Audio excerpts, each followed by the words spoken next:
As the winter meetings continue, the Astros have another first-round draft pick, and the league is buzzing. Jake Myers drawing serious interest from teams like Kansas City, Pittsburgh, and even the Dodgers. Isak Paredes could be traded. There's a lot going on. This stuff could reshape this roster going into 2026. Let's talk about it right now. Jainel Diaz, this is Logjam Astros. Hello and welcome to Locked On Astros, your daily Astros podcast. Here are your hosts, Eric the Man Huysman and Brett H-Town Wheelhouse Chancey. We are Locked On Houston Astros, and we update you. Join us for a daily Locked On Astros podcast. My name is Eric Huysman. He is Brett Chancey. We are Locked On Astros podcast. Thank you for making us your first listen. Apple, Odyssey, Spotify, wherever you listen to your podcasts, go and check us out. Thank you for becoming an everydayer. Somebody listens to our podcast every day. We have an Everydayers Club just for you. Just if you go and subscribe to us, you have access to a Discord. And if you get the all access, you have access to a subtext and also a daily newsletter as well. So go ahead and get all the inside information from the Locked On Astros podcast. And we'll be here all off season. Today's episode is brought to you by FanDuel. If you want to be right in the middle of the action this season, visit FanDuel.com and place your NFL live bets all season long. And who would have bet on – I kind of had a suspicion something was going to happen. I mentioned it yesterday. But Isak Paredes is coming up in trade conversations. What is Dana Brown thinking? Why is this coming up? We'll talk about that today. Alvarez and Altuve, where are they going to play? And Joe Espada did offer some clarification on Altuve's role. And what is Altuve going to be doing pretty soon? Talk about that. And a whole bunch of news and notes about the Houston Astros. Today was a busy day in Houston Astros Nation. So thank you for making us your first listen every day. Brett, a lot going on, dude. Yeah, a lot going on, the old phrase where there's smoke, there's fire, but you wonder if there is some teeth to this possible move. And it sounds to me like Dana Brown's been talking about how they pretty much need all these players in here to move around. We'll talk about playing time in a second. But when we talk about directly the players that have been discussed between the two clubs, it's Connelly early and Peyton Tolley. These two guys, Peyton Tolley. Allegedly. Well, these are the players that Ken Rosenthal is mentioning. So I'm gonna go with Ken Rosenthal knows what he's talking about. Peyton Tolley, I think, is a phenomenal arm, high upside, years of control, 2 or 3 years of control at least. Connelly early, another great pitcher that is in the Red Sox system. These two young lefties, they're left-handers, would be a great get for someone like Isak Paredes. Now, do I like Isak Paredes on another team? Absolutely not. Do I want Paredes in this lineup? 100%. But the Astros have to weigh what they're doing now, what they're getting now, with what the future is going to hold. And do they miss an opportunity to cash in on Paredes where they say Altuve is going to play second. They say Walker's still at first. And does that logjam create an issue? I don't know. I just know that he is a name that if you would have told me 24 hours ago they're trading him, I wouldn't have believed it until I heard it from the Astros, Ken Rosenthal, and those talking about the talks going on. Remember, when a club checks in, when a club discusses the structure of a deal, it doesn't mean anything is close to happening. It just means that it's a possibility. I think the Astros are not leaving a single stone unturned at this point.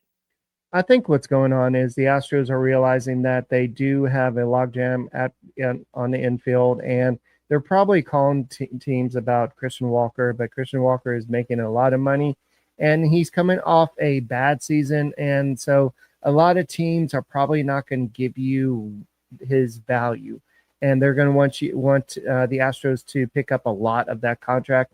So that's part of it, and also Dana Brown basically came out and said it today. we're not trading Jerermy Peña.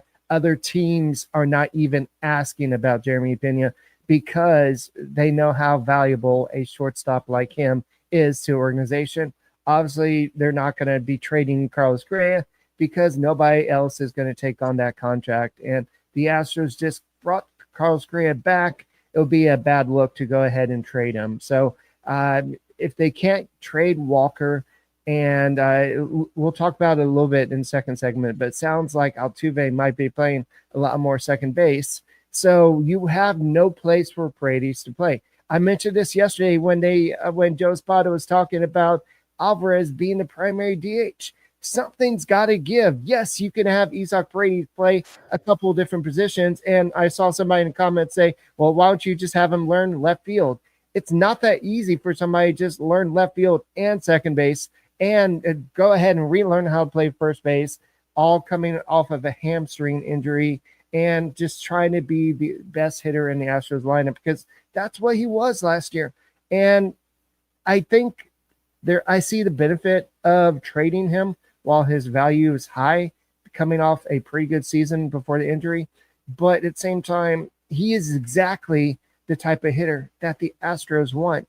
Patient. He can go with the pitch. He can drive the ball. He's exactly what the Astros need at Dyken Park.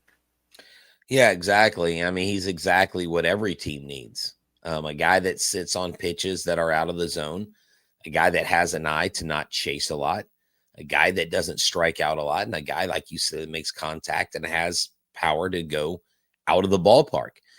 This is a guy that, outside of this injury that he had, I mean, was the clubhouse leader for RBIs and home runs there for a while. Isak Paredes, I think, has fit in well with this club. And again, we'll talk about playing time in a second. I don't want to mess with that, but the roster crunch is real. Now they do sit at 39 people. We'll talk about Weiss here in a second. They did make that official today, but other trade rumors is that both the Royals and the Pirates have been people of interest for Myers and Bubic or Burrows. Also, one of the Dodgers and the White Sox. Well, get this. One of the teams named was the Los Angeles Dodgers for Jake Myers. Look, Jake Myers as a center fielder apparently has a little bit more value league-wide than I anticipate. I still wonder if his value is seen more highly within the organization versus outside. But if the Cardinals and the Dodgers and the Pirates and different clubs are looking for a center fielder, I mean, heck, could you make a trade with the Dodgers? They got plenty of options for you to go get. They've got a good farm system. So right now it's a wait and see. There's a lot of people who are cautiously optimistic, and a lot of people I've seen online that say, yeah, this is going to be a boring, winter meetings. And I anticipate that Paredes and Walker and all these guys are going to be in an Astros uniform come spring training. Yeah, we'll see. But the Astros did make a move. They did sign Ryan Weiss. So technically this happened during the winter meeting. So maybe that was the whole delay the whole time. So Dana Brown could say, look, I made a move at the winter meetings. But I think the Jake Myers trade is going to come to a need for need. I don't think you're going to see possibly a trade for prospects. I think you're going to see need for need. And the problem with the Dodgers is that they have some good young pitching. But at the same time, I don't think that their value is going to equal what the Jake Myers value is. And so that's why I think the Dodgers are going to be out. I just don't get the White Sox interest in Jake Myers. I guess to have a veteran on that team, have a better center fielder out there. I could see the Royals. The Royals has been a team I've been kind of saying since the beginning. They make the most sense. They have a surplus of starting pitchers, and they just make the most sense. But it just feels like if you're going to bet on any team, it would have to be the Royals, because I think Bubic is probably going to be the guy that comes back to Houston if it's not somebody else. But who knows? The Astros could have to trade Paredes. And I honestly think it would be a big mistake on one hand. At the other time, capitalize on one of your biggest trade pieces.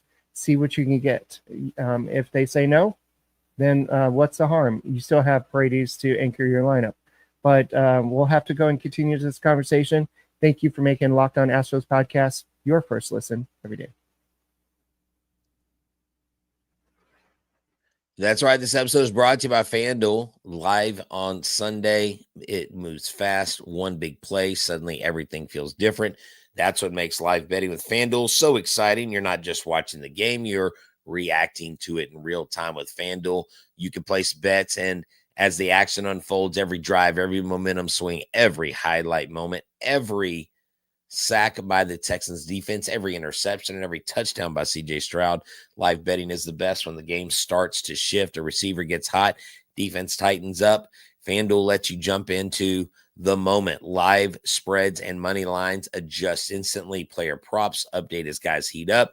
You can bet next touchdown scorers, drive results, totals, and more. It keeps you locked into every snap, every drive, every possibility. So if you want to be right in the middle of the action this season, visit FanDuel.com and place your NFL live bets all season long. FanDuel, the game moves fast, and so can you. Hey guys, thank you for making us your first listen. Apple, Odyssey, Spotify, wherever you listen to your podcast, go and check us out. We're going to go and tell you about the Everydayer Club. Brett, I'm going to go and do the first part. You do the second part. But we appreciate you making us your first listen every day and making us making us part of the #1 podcast network out there, Locked On. You already live your team every day. So now take it up a level and go ad free. Join the Everydayer Club and get the Locked On Astros podcast with no interruptions, member only, Discord access, and more. Only for just $5 a month and $50 a year. So go to lockedonastros.supercast.com or check the link in the show notes to learn more. Yeah, that's right. Thank you for making us your first listen every day, and thank you for making Locked On Network the #1 podcast. If you're a true diehard Astros fan, the Everydayer All Access tier is built for you. You'll get one-to-one text access with myself, with Eric, all access episodes, an exclusive newsletter, and a 15% discount on Locked On merch. That's right. So head to lockedonastros.supercast.com to join the Everydayer Club and unlock all access. You can also find the link in the show notes.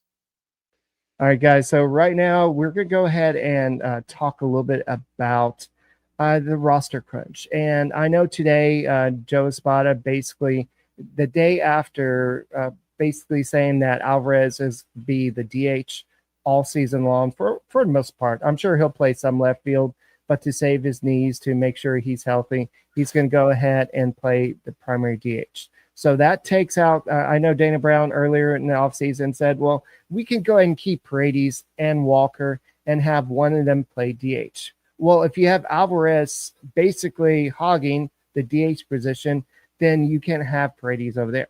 And then you have the possibility of Paredes playing second base. But then Joe Espada today said, well, I'm not going to come out and say it, but I think that you're going to see a lot more of Jose Altuve in second base this next year. He did good in left field, but I think we're going to go ahead and have him play second base a little bit more. So that means that I'm not saying that they're not going to trade for Brendan Donovan, but it sounds like the infield is crowded and Paredes just doesn't have a home. Well, he may not have a home, Eric, but Dana Brown did make it clear that, if Yordan Alvarez is DHing and Jose Altuve is healthy and Paredes is healthy, Jose Altuve will go to left, Paredes will go to second, Walker will be at first. If they're DHing Walker, they can put Paredes at first, they can have Altuve at second, and they can put Yordan in the outfield. Look, it gives them 4 options in 4 different positions: DH, first base, second base, and left field. And you got 4 players, and you can just rotate them around and just give certain players access to that position more so than the others.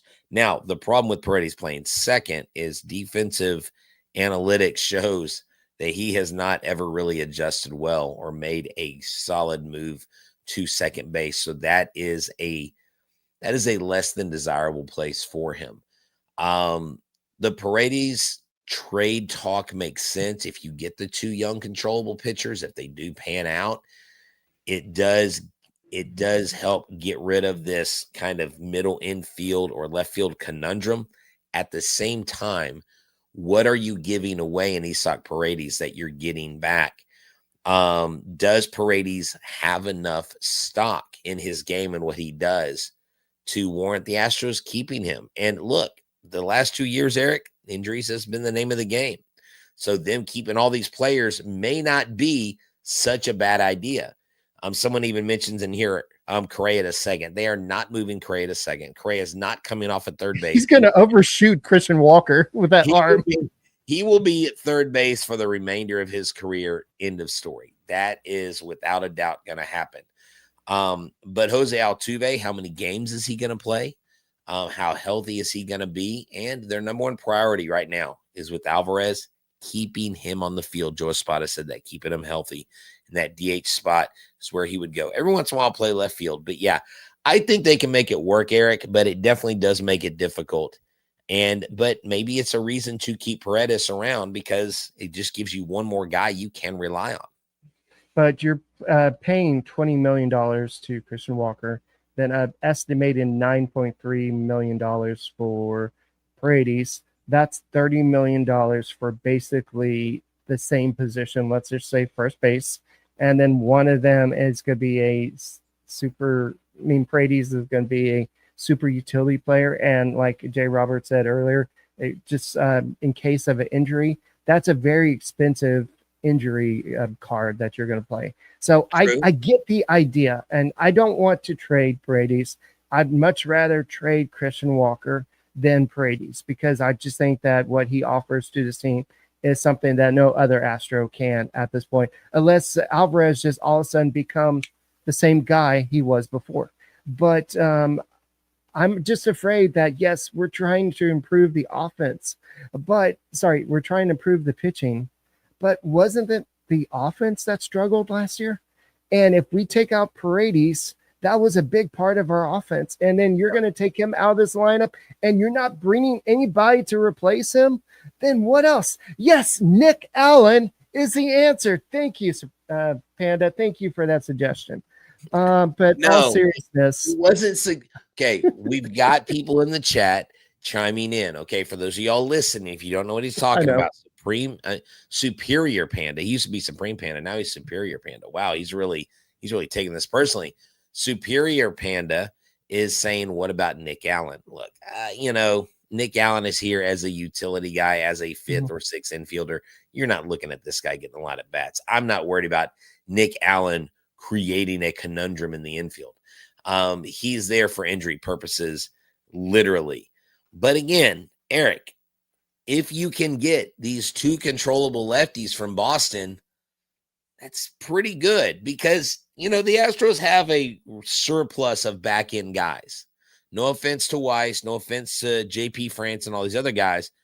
We got a ton of back-end starters. We need a front-end starter. We need a number 2 guy. And that's where I think they go out and they swing for the fences with Jake Myers and get someone either from KC or maybe Pittsburgh. But then again, Pittsburgh already got a center fielder from the Red Sox. So I see those talks probably not going anywhere with Burrows. Yeah, there's a lot of moves today. I know Edwin Diaz went to the Dodgers. Yes. It just makes you hate the Dodgers even more. Then you know what? You know what, Eric? They get better every year. They get better every year. They just won back-to-back titles. And they don't care what Astros fans think. They don't care what opposing teams think. They are in it to win it. And they've got the money.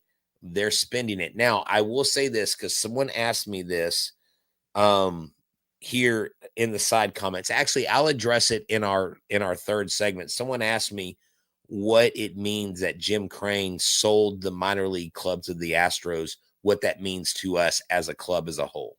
It means freeing up more money for Justin Verlander. We'll talk about it. I'm kidding. It has nothing to do with it. Guys, thank you for making the Locked On Astros podcast your first listen every day. Wow. Game time. Game time is where it's at.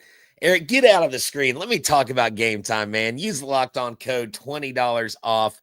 Use the Locked On code, Locked On MLB, for $20 off your first purchase when the pitch is perfect. And I'm talking about World Cup soccer. I'm talking about football, or as Bobby Bouchier's mom said, foosball. 48 teams for the first time ever back in the U.S. since 1994. Game Time app is coming in clutch, giving fans the real advantage when it comes to snagging seats. If you want to see Cristiano Ronaldo of Portugal, the German team, the Netherlands, 3 of the top 10 teams in the world square off, it's not just a friendly. This is for national honor. So go with Game Time. You can track price drops in real time, get alerts when great seats open up, buy tickets the moment they hit the app. So take the guesswork out of buying World Cup tickets, and every match, concert, and or event with Game Time is there right at your fingertips. Download the Game Time app and create an account. Use the code Locked On MLB for $20 off your first purchase. Now, terms do apply. Again, download the app, make an account, and use the code Locked On MLB for $20 off. Swipe, tap, ticket, go. Game Time.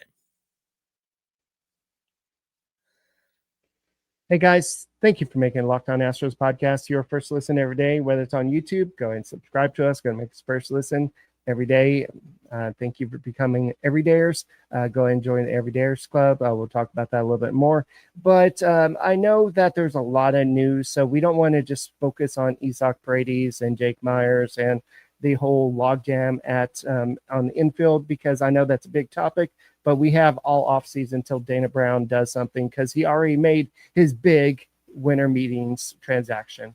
But let's go ahead and talk about some other moves. I know that somebody asked about the selling the farm system. So basically AAA and then AA, and I think the woodpeckers were sold.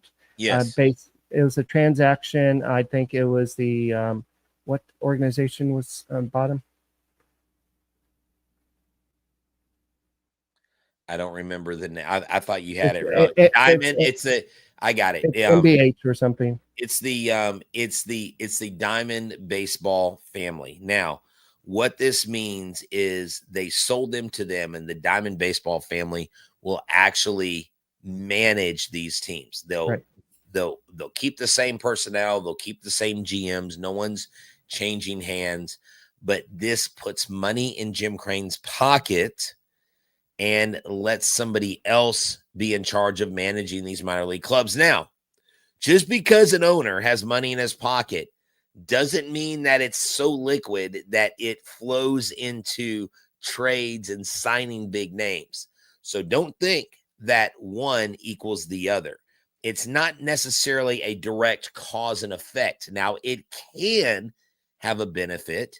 And you got to remember something, Eric. The impending lockout is coming up after this next season. The CBT is going to go up. The threshold is not going to go down. It's only going to go up. It's like inflation. And so you will have more wiggle room there. If you have more wiggle room, if Jim Crane has made more money, maybe that opens the door for some other deals to get done. Maybe we can extend both Jerermy Peña and Hunter Brown. What do you think? Yeah, I think what this also does is it lets them focus more on player development versus trying to actually run the organization. So I think this would be better for the Astro system as a whole, because they're trying to not only develop these players, but develop the organizations themselves. So this kind of takes out the responsibility, like you said. So I think it's going to be a good move for the Houston Astros. They're still going to be part of the Astros organization, but it's just going to be a good move. So I do want to go ahead and talk a little bit about the World Baseball Classic. Altuve wants to play, according to Omar Lopez, but it all depends on how he responds from his foot ailment, his procedure. And if he does play, he's going to play second base and bat third for Team Venezuela. So, I hope he plays, but at the same time, B, I don't want him to play just because of what happened last time. I don't want him to rush back after this foot ailment that kind of hindered him towards the end of last season. Yeah, and that's where it's tough. So I heard one GM or assistant GM talk about this during the winter meetings the last couple of days, and he said, as a GM, you don't want your players in there because you don't want to have to see what happened. And he talked about Altuve, he talked about Diaz, all that stuff. But he said also you got to put on your what's going to grow the game hat, and you have to look at it that way. So Major League Baseball's got the league-wide interest in mind. It's just interesting that all these coaches are saying, oh, yeah, Carlos Correa, he wants to play for Puerto Rico.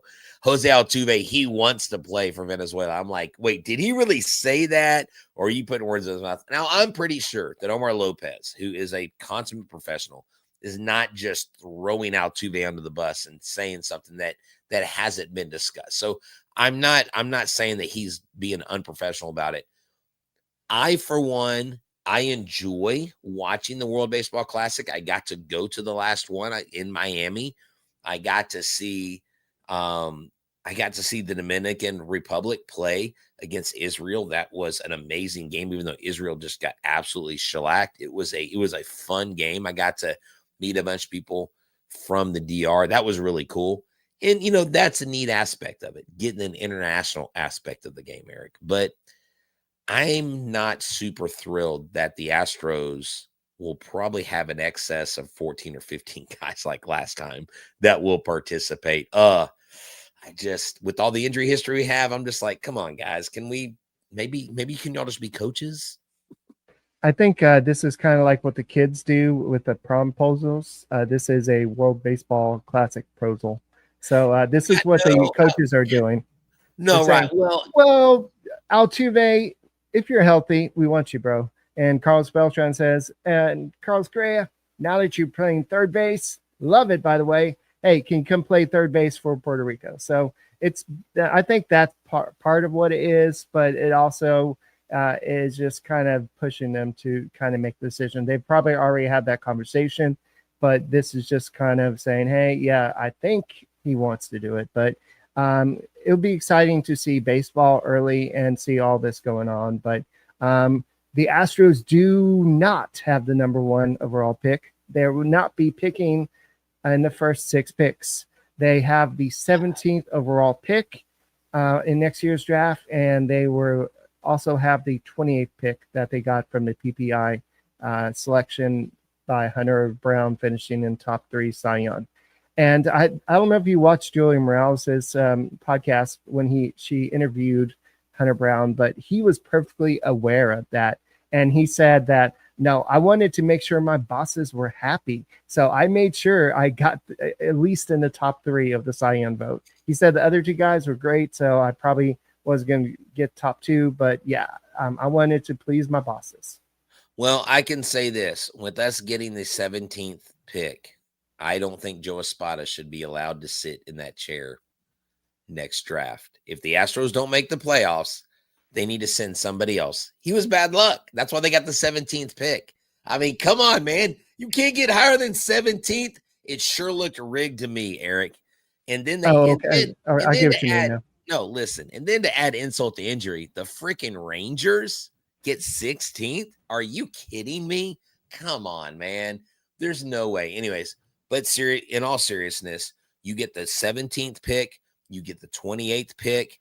I mean, this is a great thing for the Houston Astros and having draft assets. And they are saying, draft evaluators right now are saying that the 2026 draft is stronger and better than the 2025 draft. I'm excited about that because we got one Xavier Nayans who's throwing up videos of his sweet, violent, smooth swing, as I call it, and the future of Houston Astros catching. And look, I'm excited to see where Dana Brown goes with this. And Eric, we forgot to mention this. They asked Dana Brown about contract extensions for Joe Espada because of Rob Thompson in Philadelphia. And he said, well, both Joe and I want to retire in Houston. Now, I know some of our friends who aren't fans of that, but look, if they can go back to the playoffs and they can improve this club, right? And they can do their job and win. Winning seems to cure all criticism. Well, I think we'll have to wait until see if they can win another World Series, what Dana Brown can do with the farm system. I just don't know if Astros fans will have the patience to go through another process right now. Eventually, Father Time will catch up to Jose Altuve and some of the other guys, and we will have to do a rebuild or a reload, whatever you want to call it. But right now, I think the Astros still have a good enough team. If they make a good enough trade to get a young starting pitching core that will help support Hunter Brown for many years, Hayden Wesneski comes back healthy, and then you have some of these other guys like Christian Javier perform up to what he's capable of. I think this rotation could be really strong. But the thing I'll repeat, like I said earlier, the offense was the issue last year. Yes, having a healthy Alvarez, have a healthy lineup would be great, but you need these guys to produce, and they did not produce last year. So I just don't know if taking Paredes out of this lineup is the best answer, especially with him being the most patient. He took so many pitches and extended the pitcher's count, and I think that's a valuable asset, and I think that's why other teams are very interested in Isak Paredes. Yeah, that's right. And I will close out the show and my thoughts with this. I do think that the Astros this season with the new pitching coaches, as Dana Brown said, look, we just needed to get a different perspective in here. And I think with the different perspective, guys like Yainer Diaz can improve. Jerermy Peña is going to continue to rake, I believe, in the big leagues. Carlos Correa, I think, is going to have a better year. Yordan Alvarez, you keep him healthy, he has a better year. So you've got guys like Zach Coles. You've got some exciting things.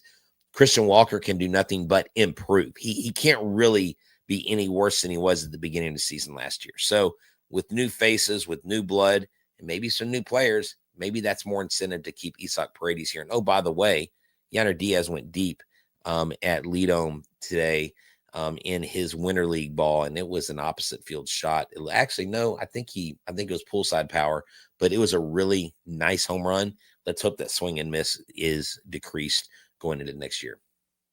All right, guys. Well, thank you for tuning in to Locked On Astros podcast.